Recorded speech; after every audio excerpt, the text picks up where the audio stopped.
आज से 47 वर्ष पहले भारत की संसदीय, लोकतांत्रिक और संवैधानिक इतिहास का सबसे काला अध्याय था, जब एक परिवार ने केवल अपनी सत्ता की हवस में अपनी सत्ता को बचाने के लिए लाखों लोगों के मानवाधिकार को कुचला और संविधान को ध्वस्त करने का कुकर्म किया और इमरजेंसी इंदिरा गांधी जी ने लागू की थी। आज हम देख रहे हैं कि किस प्रकार से लाखों लोगों ने इमरजेंसी के चलते अपने बुनियादी अधिकारों पर उनके हमले किए गए और भारतीय जनता पार्टी की तरफ से जो हमारे वरिष्ठ नेता थे, चाहे वो परम श्रद्धेय अटल बिहारी वाजपेयी हो, आडवाणी जी हो, श्री नरेंद्र मोदी जी हो, अरुण जेटली जी हो, ऐसे कई नेताओं ने अपनी जीवन में इस इमरजेंसी की मानसिकता और इमरजेंसी के खिलाफ आंदोलन किया, लड़ाई लड़ी और उनको बहुत सारी यातनाएं भी झेलनी पड़ी। किशोर कुमार जैसे गायक ने भी जब इमरजेंसी का विरोध किया तो उनकी कई वर्षों तक प्रताड़ना की गई। अफसोस की बात यह है कि 47 वर्ष बाद भी आज भी ये इमरजेंसी का डीएनए और इमरजेंसी की मानसिकता कभी ना कभी अपना चेहरा दिखाती रहती है। जिस प्रकार से हमने देखा है कि महाराष्ट्र में केतकी चित्रे नामक एक कलाकार को 1 महीने तक जेल में रखा गया। वहाँ पर आए दिन जब लोग अपनी बात, मन की बात रखते हैं और सरकार के ऊपर जो उनका लोकतांत्रिक अधिकार है सवाल उठाते हैं, तो उनकी पिटाई की जाती है।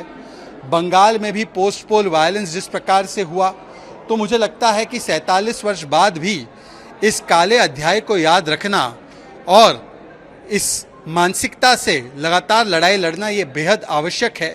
पर अफसोस की बात यह है कि जो लोग बोलने की आज़ादी, अभिव्यक्ति की आज़ादी, फ्रीडम ऑफ स्पीच और कॉन्स्टिट्यूशनल राइट्स की बड़ी बड़ी बातें करते हैं और कभी अवार्ड वापस करते हैं, कभी लेटर लिखते हैं, वो जब ऐसी यातनाएं आज भी लोगों के बुनियादी अधिकारों पर होती है महाराष्ट्र में, बंगाल में, तो वो मौन रह जाते हैं और कुछ बोल नहीं पाते।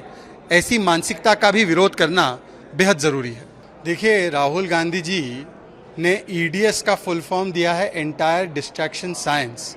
दरअसल उसका फुल फॉर्म होना चाहिए एनफोर्समेंट डायरेक्टोरेट पर साइलेंस।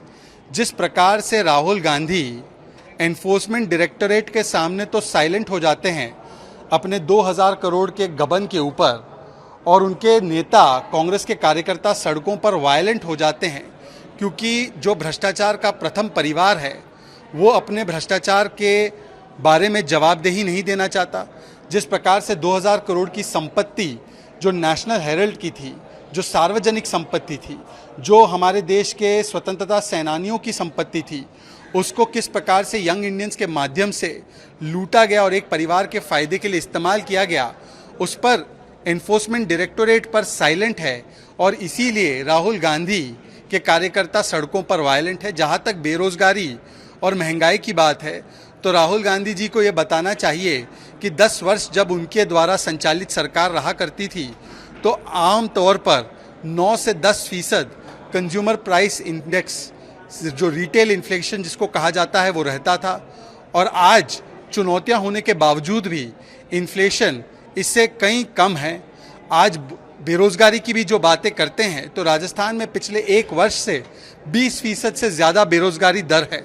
राजस्थान के बेरोजगारों के लिए राहुल गांधी क्या कर रहे हैं, उनको इसके बारे में भी कभी ट्वीट करके जानकारी देनी चाहिए। देखिए, अशोक गहलोत और कांग्रेस पार्टी का तो समझ में आता है कि उनका धर्म है कि वो भारतीय जनता पार्टी पर अनर्गल आरोप लगाए, परंतु आरोप लगाते लगाते अपने ही नेताओं पर इस प्रकार से अविश्वास प्रकट करना, मतलब भाजपा बहाना और सचिन पायलट निशाना, अपने ही नेता निशाना, ऐसा लगता है। और देखिए, राजस्थान में तो ये पुरानी परंपरा रही है। वहाँ पर आज भी अगर आप देखें तो कई विधायकों ने अशोक गहलोत की सरकार पर आरोप लगाया है कि उन्होंने ही उनके फ़ोन टैप करवाए। अशोक गहलोत जी की सरकार ने असेंबली में इस बात को माना भी है कि वो फ़ोन टैपिंग करवा रही थी।